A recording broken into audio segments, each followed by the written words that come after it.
Magandang araw po.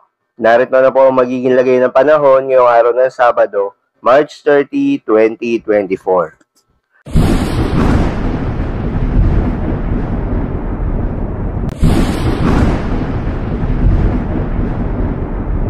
Sa kasalukuyan at ayon sa pag-asa, itong easterlies o yung mainit na hangin galing sa karagatang Pasipiko ang patuloy pa ring umiiral sa malaking bahagi ng kapuluan.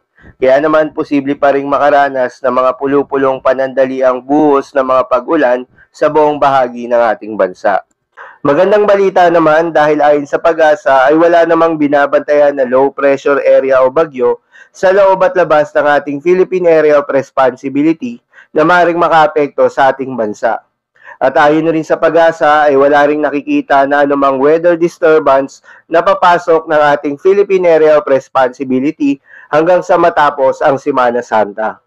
Para naman sa lagay ng panahon ngayong araw ng Sabado dito sa Luzon, asahan ang patuloy pa rin na epekto nitong easterlies sa buong bahagi ng Luzon, kung saan makararanas ng mainit at maalinsangan na panahon, lalong-lalo na sa umaga hanggang sa tanghali. Ngunit pagsapit ng hapon at gabi, posible naman makaranas ng mga pulupulong panandaliang buhos ng mga pag-ulan o pagkidlat pagkulog. Dulot naman yan ng mga localized thunderstorms. Kaya naman posible ang mga pagbaha o pagguho ng lupa during severe thunderstorms.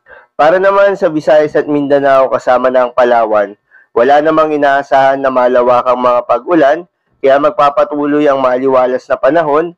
Asahan rin ang mainit at malinsangan na panahon, lalo na sa umaga hanggang sa tanghali.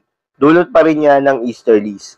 Ngunit pagsapit nga ng hapon at gabi, may tsansa pa rin ng mga pulupulong mga panandaliang buhos ng mga pag-ulan o pagkidlat pagkulog.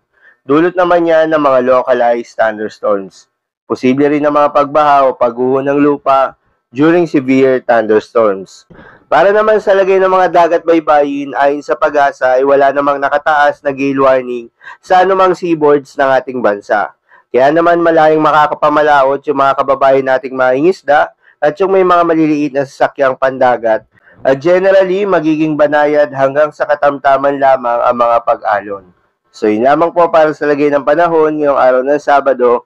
Keep safe everyone.